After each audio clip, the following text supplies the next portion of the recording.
Hello guys, आप सभी का आर्ट एंड बैचेस में बहुत बहुत स्वागत है। आज के इस वीडियो में यूपीएससी सीएपीएफ 2021 में जो पेपर हो चुका है उसके सभी पॉलिटी के क्वेश्चंस को मैं आज यहाँ पर डिस्कस करूँगा और उनके आंसर्स प्रूफ के साथ दूंगा।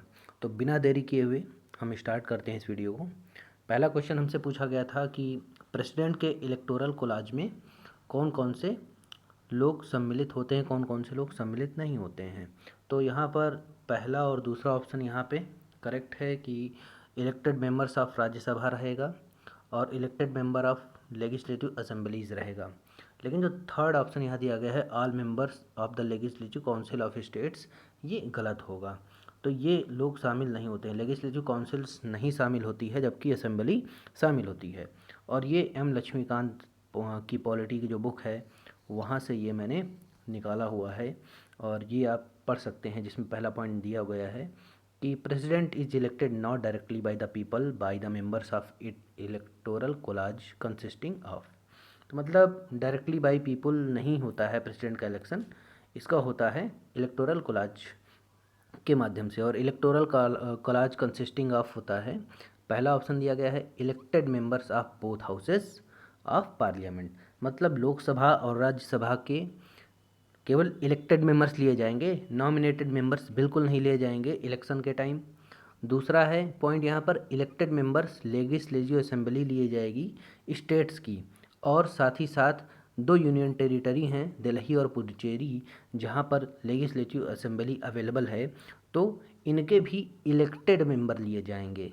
तो आप देख रहे हैं कि इलेक्टोरल कोलाज है, आप उसमें याद कर लीजिए कि इलेक्टेड मेंबर्स ही लिए जाएंगे, नॉमिनेटेड मेंबर्स किसी भी तरह के नहीं लिए जाएंगे। साथ ही साथ एक चीज़ और यहाँ पर बहुत इंपॉर्टेंट है, यहाँ से पढ़ते हैं nominated member of both houses of parliament, the nominated members of the state legislative assembly and the members of both elected and nominated of state legislative council in case of bicameral legislature, and the nominated member of the legislative assembly of Delhi and Puducherry do not participate in the election of the president। तो ये वाली बात समझते हैं, इतनी इतनी बात कहती है कि लोकसभा और राज्यसभा के अगर हम नॉमिनेटेड मेंबर्स को लेना चाहें इलेक्शन के लिए तो प्रेसिडेंट के इलेक्शन में लोग शामिल नहीं होंगे।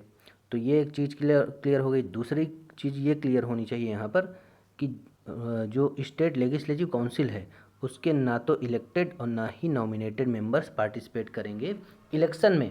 तो यहाँ पर बोथ इलेक्टेड एंड नॉमिनेटेड यहाँ पर लिखा हुआ है।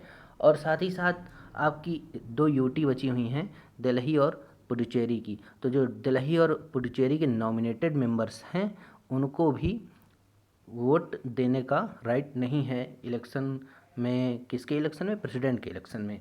अब यहाँ पे एक छोटी सी चीज़ है कि हम इम्पीचमेंट करते हैं जब प्रेसिडेंट का, तो वहाँ पर केवल और केवल पार्लियामेंट इंक्लूड होती है, केवल और केवल पार्लियामेंट के ही मेंबर्स। और वो कैसे मेंबर्स होते हैं? Elected and nominated both. जिन लोगों ने पढ़ा होगा उन्हें बात अच्छे से पता होगी, ये बहुत ही इंपॉर्टेंट टॉपिक था और इसको मैंने पढ़ते समय कितना ज़्यादा पेंटिंग कर रखा हुआ है, स्टार भी लगा रखा हुआ है और यहाँ से क्वेश्चन आया भी। नेक्स्ट क्वेश्चन है, पूछा गया है कि which of the following statements with regard to the preamble to constitution of India is not correct. तो इसके सपोर्ट में मैंने यहाँ पर एक और ये यहाँ पर दो और ये तीन तीन स्क्रीनशॉट लगाए हुए हैं। तो इसमें देखते हैं कि the term secular too was added in 42 second constitutional amendment. तो जो पहला है कि the term secular democratic republic was not there in the preamble originally, तो यस ये करेक्ट है। हमें क्या ढूंढना है? नॉट करेक्ट ढूंढना है। The preamble contains the basic structure of constitution. तो देखते हैं यहाँ पर जो हमारा यहाँ पर देखते हैं, हाँ, और the fundamental feature of the constitution which are enshrined in the preamble. मतलब कि जो फंडामेंटल फीचर्स हैं या हम जिन्हें बेसिक फीचर्स कहते हैं या बेसिक स्ट्रक्चर कहते हैं वो एनश्राइंड है किसमें? प्रीएम्बल में। तो ये भी करेक्ट है। फिर इसके बाद by itself the preamble is not enforceable in a court. तो यहाँ पर सेकंड पॉइंट पढ़ते हैं, it is non justiciable that is its provisions are not enforceable in the courts of law. तो तीसरा पॉइंट यहाँ पर, ये तीनों सही हो गए, तो चौथा पॉइंट हमारा इनकरेक्ट होगा। और इसको पढ़ते हैं ज़रा, चौथा पॉइंट क्या है। चौथे पॉइंट में कहा गया है the supreme court has held that preamble cannot be considered as an aid to the legal interpretation of the constitution where the language is ambiguous. ये बिल्कुल गलत यहाँ पर लिखा हुआ है डी ऑप्शन, क्योंकि जो हमारा बेसिक स्ट्रक्चर है हमारे कॉन्स्टिट्यूशन का वो हमारा प्रियम्बल ही है। जब भी कोई भी लीगल इंटरप्रिटेशन करना होता है या फिर कोई कानून पास होता है या कोई कानून बनाना होता है तो हम प्रियम्बल में जो शब्द लिखे गए हैं उनकी हेल्प से हम उन्हीं के आधार पर कानून बनाने की कोशिश करते हैं, हम उससे हटकर कानून बनाने की कोशिश नहीं करते हैं। तो यहाँ पर आपका जो करेक्ट आंसर होगा डी होगा। आंसर में आप डी देंगे कि ये वाला नहीं करेक्ट है। आगे बढ़ते हैं। तो ये वाले क्वेश्चन में दिया गया है which one of the following statement with regard to the DPSP is not correct. तो DPSP के अकॉर्डिंग में नॉट करेक्ट क्या है, तो यहाँ पर बी ऑप्शन है they can override all the fundamental right. ये गलत दिया गया है, वो सभी फंडामेंटल राइट को ओवरराइड नहीं कर सकते हैं, जबकि they are not enforceable in court यहाँ पर लिखा हुआ है non justiciable hence not legally enforced by courts for their violation.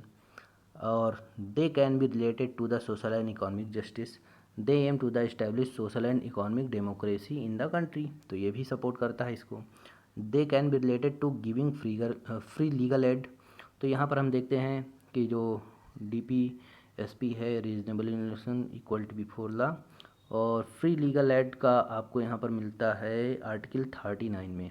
Yes, यहाँ पर इसको जो है यहाँ 39A में to promote equal justice and to provide free legal aid to the poor, article 39A। तो यहाँ पर आप समझ गए होंगे कि ये बी वाला ऑप्शन यहाँ पे रॉन्ग है, और ये जो स्क्रीनशॉट्स लगे हुए हैं ये सारे एम लक्ष्मीकांत से उठाए गए हैं। मतलब अभी तक आपके सारे सवाल एम लक्ष्मीकांत से ही आ रहे हैं। इसके बाद ये जो मनेका गांधी वाला केस था, मनेका गांधी वाले में पूछा गया है इसमें 4 स्टेटमेंट दे करके, तो उसके सपोर्ट में हमने एक ये स्क्रीनशॉट लगाया हुआ है।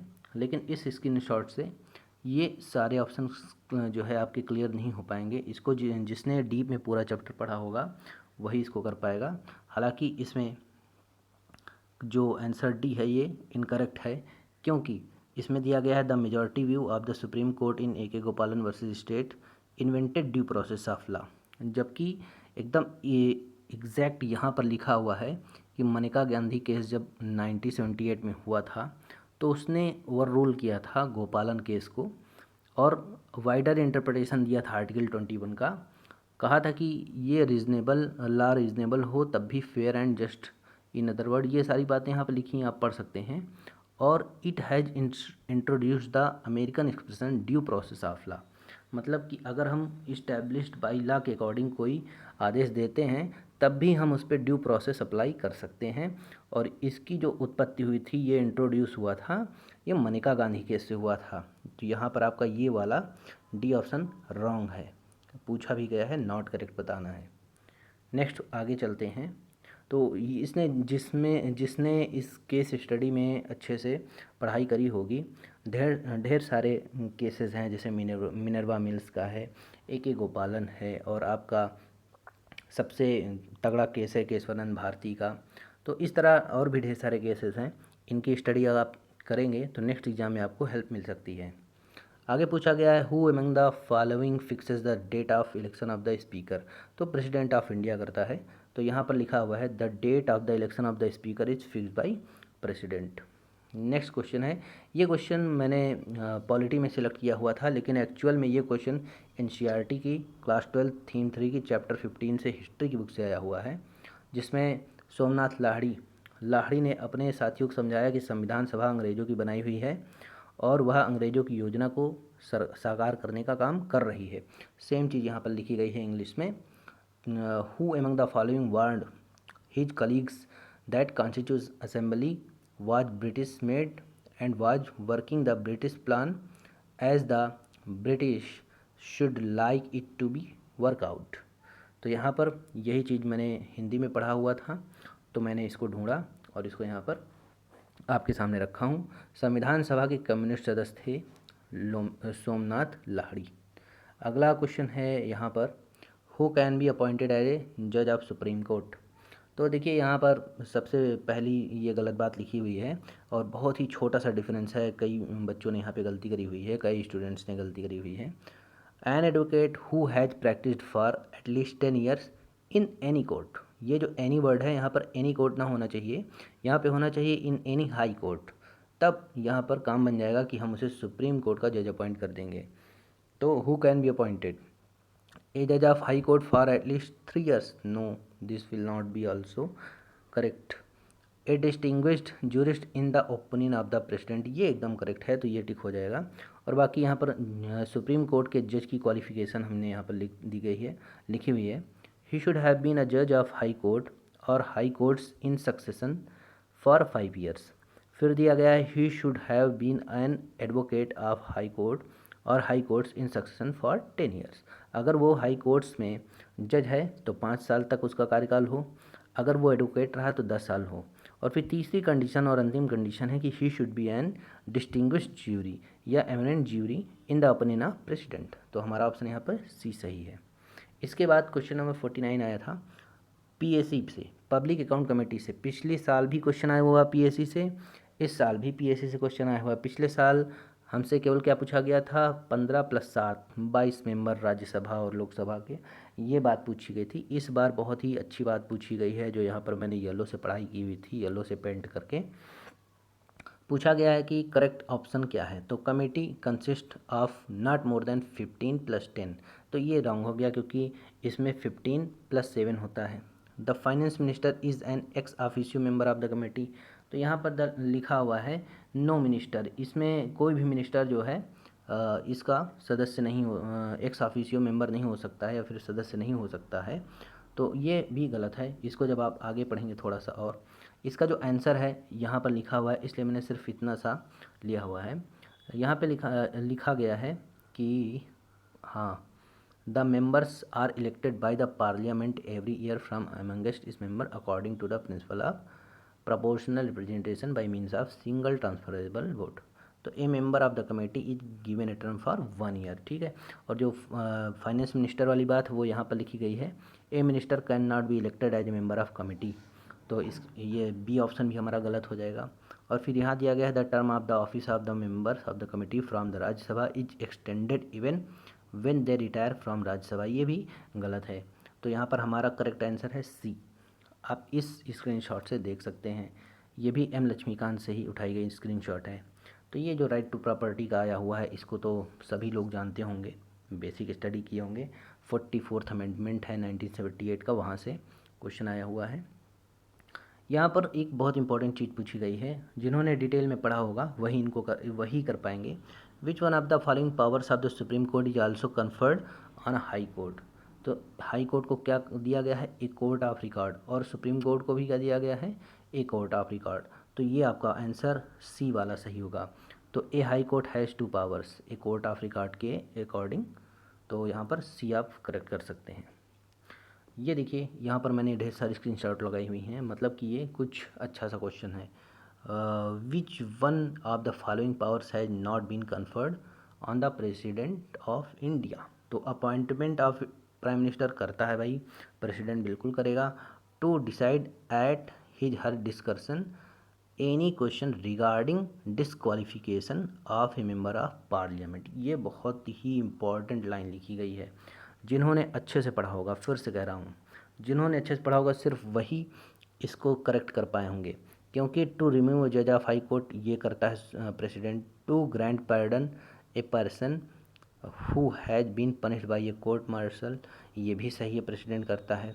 लेकिन ये जो बी वाला ऑप्शन है, इसमें आप प्रेसिडेंट और स्पीकर में कंफ्यूज हुए होंगे, तो उसके लिए मैंने यहाँ पर उसके सपोर्टिंग में यहाँ पर ढेर सारी मैंने लगा रखी हुई हैं स्क्रीनशॉट, जो ये बताती हैं कि अगर हम उस to decide at his her discussion any question, अगर हम उसको डिसाइड करते समय कोई क्वेश्चन होता है, तो वो काम होता है हमारे स्पीकर का। जो प्राइमा फेसिया वर्क होता है डिस्क्वालिफिकेशन डिसाइड करने का किसी पार्लियामेंट के मेंबर का, तो वो होता है काम किसका, स्पीकर का। लेकिन जब फाइनल डिसीजन देने की बात होती है, तो उस पर डिस्क्वालिफिकेशन की मोहर कौन लगाता है, प्रेसिडेंट लगाता है। तो देखते हैं क्या क्या लिखा गया है। On the question whether a member is subject to any of the above disqualification the president decision is final. तो यहाँ पे ये फाइनल डिसीजन देता है। However it should be obtain the opinion of the election commission and act accordingly. तो यहाँ पर election commission से इनको सजेशन भी लेना पड़ता है। यहाँ पे दूसरा पॉइंट है, he decide the question of disqualification of a member of the Lok Sabha arising on the ground of defection under the provisions of the 10th schedules. ये लिखा गया है स्पीकर के बारे में, और यहाँ पे लिखा गया है in 1992 the supreme court ruled that the decision of the speaker in this regard is subject to judicial review. ये कियोतो होलोहान का जो केस था, ये वहाँ से इसको दिया गया कि भाई स्पीकर डिस्क्वालीफाई कर तो देगा, लेकिन हम इसको जुडिशियल रिव्यू के तहत फिर से देख सकते हैं। और यहाँ पर देखिए एक बात लिखी हुई है, presented to the president for assent the speaker endorses on the bill he certificate that it is a money bill. तो ये तो मनी बिल के बारे में लिखा गया है। तो यहाँ से हमें पता चला कि जो फर्स्टली डिसाइड करता है वो कौन डिसाइड करेगा, स्पीकर करेगा, प्रेसिडेंट नहीं करेगा। तो आपका यहाँ से ये बात एकदम क्लियर हो जाना चाहिए। अगर और जानना चाहते हैं तो यहाँ पर लिखा है, he decide on the question as to disqualification of the members of the parliament in consultation with the election commission. तो ये लिखा गया है प्रेसिडेंट के बारे में। यहाँ पर ये मैंने प्रेसिडेंट वाले चैप्टर से स्क्रीनशॉट उठाई है, और ये चीज़ मैंने उठाई हुई है कहाँ से, ये उठाई हुई है स्पीकर से। तो आगे बढ़ते हैं। ये बहुत ही बढ़िया क्वेश्चन था, तबीयत खुश कर देने वाला। इसमें 4 के चारों ऑप्शन लोगों को सही लग रहे थे, जबकि यहाँ पर सेकंड ऑप्शन गलत है। क्वेश्चन नंबर 19 में कहा गया है, which one of the following statement with regard to Maneka Gandhi versus union of India 1920 is not correct. तो यहाँ पर ये वाला नॉट करेक्ट होगा। The right to life under article 21 does not include the right to die.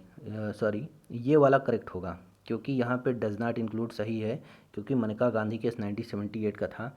और जो right to die वाला बात है वो हमारा 9 मार्च 2018 को सुप्रीम कोर्ट ने एक लैंडमार्क जजमेंट दिया था। कहा था the right to die with dignity as a fundamental right, और इसको क्या कहा गया है, पैसिव यूथनेसिया, इसमें नाम दिया गया है पैसिव यूथनेसिया। तो मनेका गांधी केस के टाइम ये चीज़ नहीं थी, डज नॉट इंक्लूड, तो ये करेक्ट है। A fair trial eliminates the biases against the accused in trial. तो ये वाला आंसर यहाँ पर ज़्यादा सही लग रहा है, लेकिन फिर भी मैं इस पर आंसर देना पसंद नहीं करूँगा, क्योंकि मुझे इसका करेक्ट आंसर नहीं मिल पाया था। ठीक है, आगे बढ़ते हैं। नेक्स्ट क्वेश्चन दिया गया है, ये कोट पूछा गया था कि ये कोट किसने किया हुआ है। तो ये कोट भीमराव अम्बेडकर जी का है, और ये एम लक्ष्मीकांत में नहीं मिला मुझे। एम लक्ष्मीकांत में ये क्वेश्चन नहीं था, ये क्वेश्चन मुझे बाहर से मिला हुआ है। ये क्वेश्चन आया हुआ है, the constitution of the India contains no provision for the constitution of municipalities in every state for. तो नगर पंचायत के लिए रहता है, म्यूनिसिपल काउंसिल रहता है, म्यूनिसिपल कॉर्पोरेशन भी रहता है, लेकिन अर्बन पंचायत की कोई बात नहीं करी गई है, क्योंकि यहाँ पर एम लक्ष्मीकांत की आप स्क्रीनशॉट देख सकते हैं। नगर पंचायत होती है, म्यूनिसिपल काउंसिल होती है, म्यूनिसिपल कॉर्पोरेशन होता है। फॉर ए ट्रांजिशनल एरिया नगर पंचायत रहेगा, smaller urban area municipal council रहेगा, और लार्जर अर्बन एरिया क्या रहेगा, म्यूनिसिपल कॉर्पोरेशन रहेगा। केवल बताया गया है कि म्यूनिसिपैलिटीज़ के कितने टाइप होंगे, 3 टाइप होंगे। तो ये जो चौथा टाइप है ये यहाँ पर गलत आंसर है। आगे बढ़ते हैं। आई थिंक कि हम कंप्लीट कर चुके हैं। Yes, no no no, now 3 question are remaining here. Question number 16 में हम कहते हैं, which one of the following fundamental rights has not been provided to the person. कौन सा नहीं प्रोवाइड किया गया है। तो ये जो सी में लिखा गया है, to act as a witness against himself herself. तो यहाँ पर लिखा गया है नो सेल्फ डिस्क्रिमिनेशन। यहाँ पर बात लिखी गई है पूरी, पढ़िए। No person accused of any offence shall be compelled to be a witness against himself. तो यहाँ पे करेक्ट आंसर सी वाला होगा। और ये क्या है, कहाँ से लिया गया है, protection in respect of conviction for offences. मतलब आर्टिकल 20 में हमें 3 तरह के प्रोविजंस दिए गए हैं। एक दिया गया है नो पोस्ट फैक्टो लॉ, दूसरा दिया गया है नो डबल जेपर्डी, मतलब कि एक ही काम के लिए हमें 2 बार दंड नहीं दिया जाएगा। और no ex post facto law का मतलब ये हुआ कि अगर भविष्य में कोई कानून बनता है तो उसकी सज़ा पास्ट में अगर कोई काम किया गया है तो उसको पास्ट में जाके नहीं दी जा सकती है सज़ा। तो ये बात थी यहाँ पर। क्वेश्चन नंबर 48 पूछा गया था, विच one of the following statement about the supreme court is not correct.